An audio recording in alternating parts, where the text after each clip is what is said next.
रामकृष्ण हरे. मूकं करोति वाचालं पंगुं लंघयते गिरिं यत्कृपातमहं वंदे परमानंदमाधवं.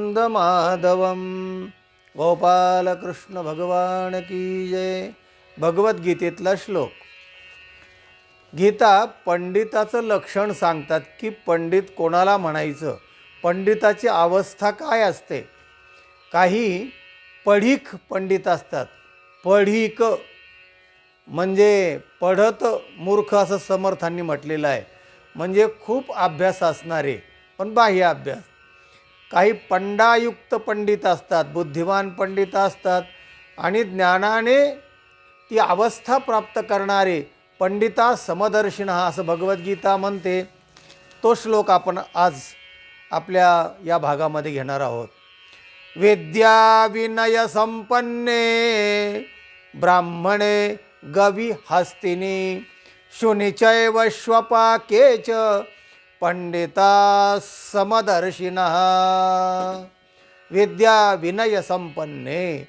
विद्याने तो माणूस म्हणजे तो पंडित संपन्न होतो तेव्हा तो विनय प्राप्त करतो. विद्या विनयेन शोभते.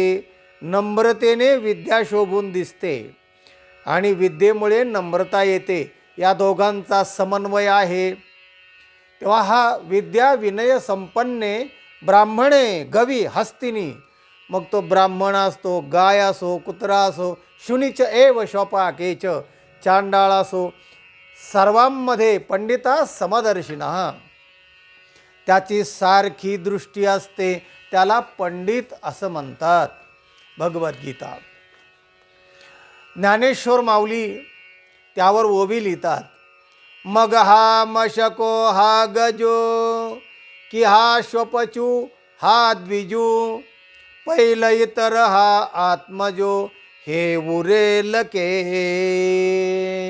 मग हा आत्मजो हा आपला आहे, हा परका आहे, हे काहीही त्या पंडिताच्या ठिकाणी उरत नाही. द्वैत भाव नष्ट होतो आणि त्याची समत्व बुद्धी होते. त्याला पंडित असं म्हणतात. यावर आपण दृष्टांत पाहूया.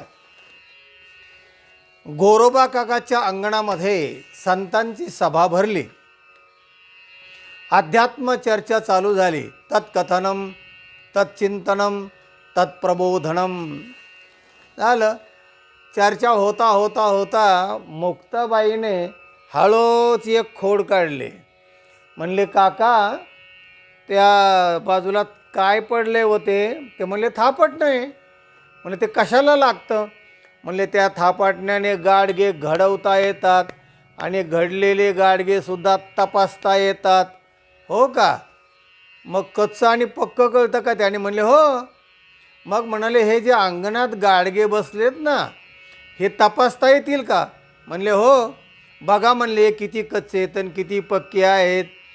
बाकी लोकांना तो संदर्भ समजला की आता डोक्यात थापट न बसणार. तेव्हा काका म्हणले, तपासता येतील. मग तपासा म्हणाले. आपोआपल्या साधनेवर आरूढ व्हा आणि मग आपण तपासणी करू. जो तो आपापल्या साधनेमध्ये मग्न झाला. गोरोबा काकाने थापाटणं घेतलं.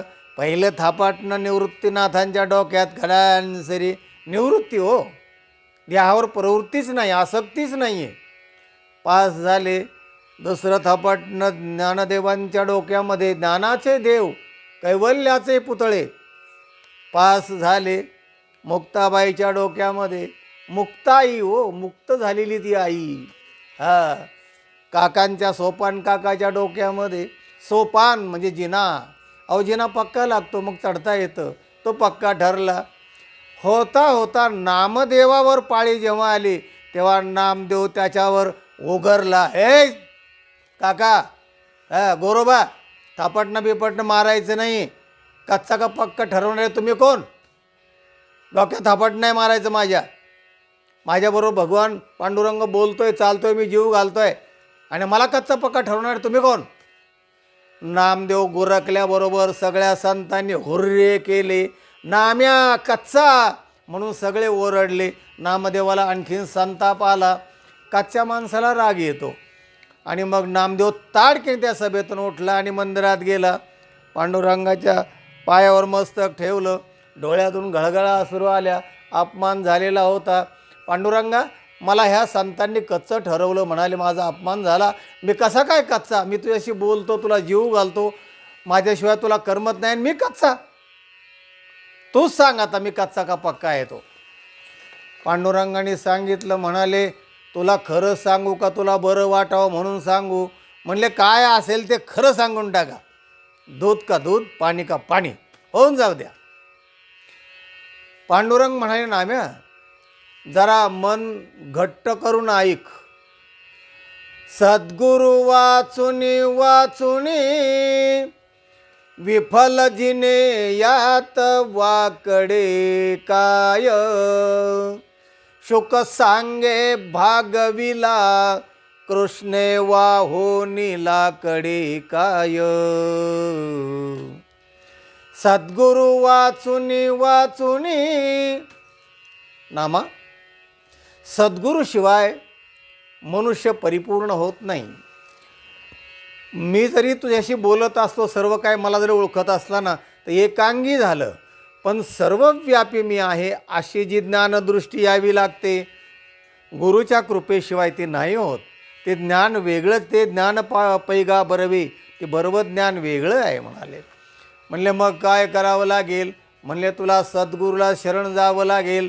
सद्गुरु वाचुनी वाचुनी विफल जिने यात वाकडे काय. त्यांनी जे सांगितलं त्यात काही वाकडं नाही. शुक सांगे भागविला कृष्णे वाहोनीला कडे काय. परब्रह्मराम वसिष्ठा शरण कृष्णे शांदीपन गुरु केला. तेव्हा गुरुशिवाय पर्याय नाही. नामदेव म्हटलं, मग तुम्हीच माझे गुरु व्हा. म्हणले, ते खातं माझ्याकडे नाही, मग मी काय करू? मार्गदर्शन करा. म्हणजे औंढ्या नागनाथाला जा. तिथे भगवान शंकराच्या मंदिरामध्ये विसोबा खेचर नावाचे सद्ग्रस्त आहेत. ते तुला उपदेश करतील, जा. नाईला झाला. नामदेव घरी गेला. ही कथा सांगितली. ते म्हणले, आता कुठं जायचं आहे? जरा 2-3 दिवसाच्या भाकरी बांधून द्या. म्हणले, मला आता कोर्स करायला जावं लागतं आहे. म्हणले, काय? नाही, जा तुम्ही, द्या लवकर, मला जायचं आहे. भाकरी बांधून घेतल्या. काही चटणी मिरची तोप काय जे असेल ते बरोबर घेतलं. नामदेव निघाला रस्त्याने. जाता जाता जाता उन्हाळ्याचे दिवस होते. एका झाडाखाली असा एक ओढा वाहत होता.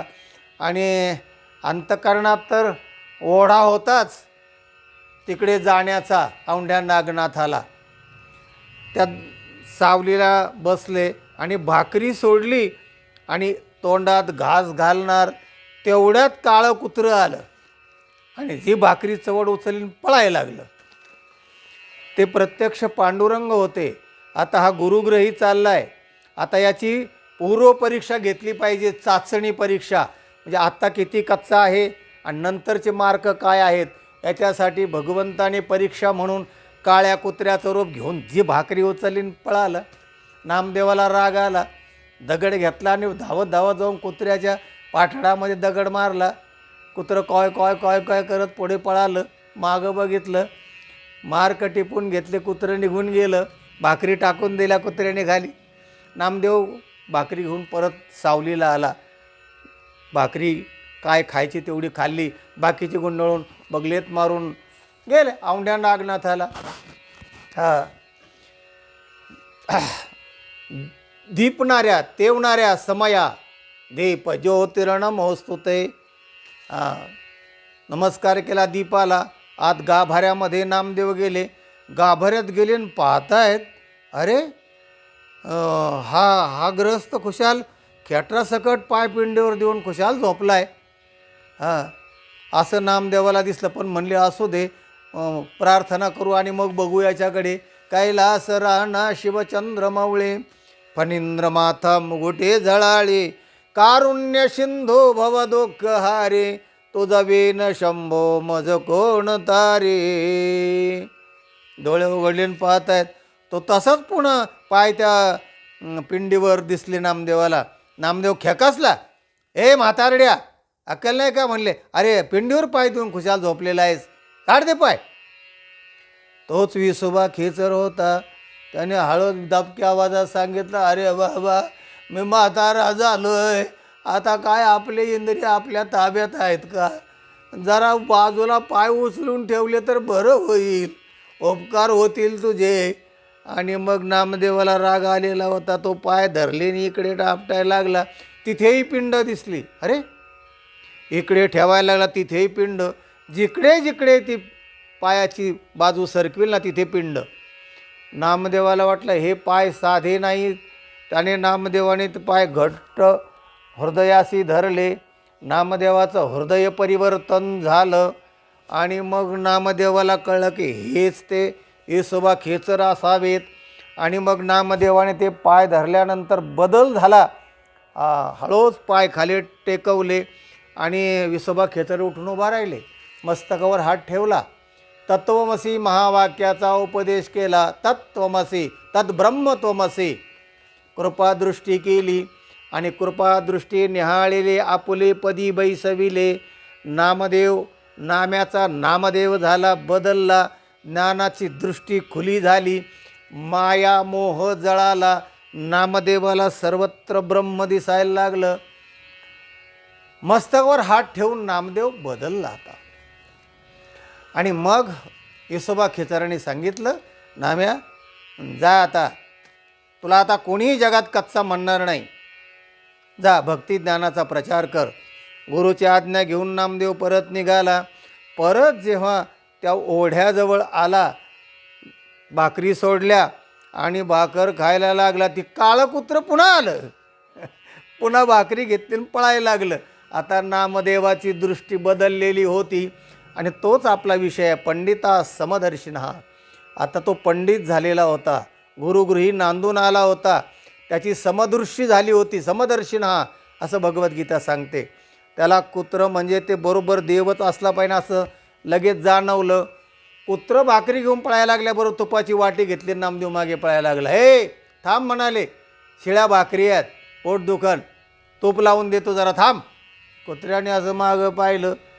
दृष्टादृष्टी झाली, आनंद झाला आणि भगवंताने आपलं रूप प्रगट केलं. नामदेवाच्या मस्तकावर हात ठेवला आणि म्हणाले, नाम्या आता तू खरा पक्का झालास.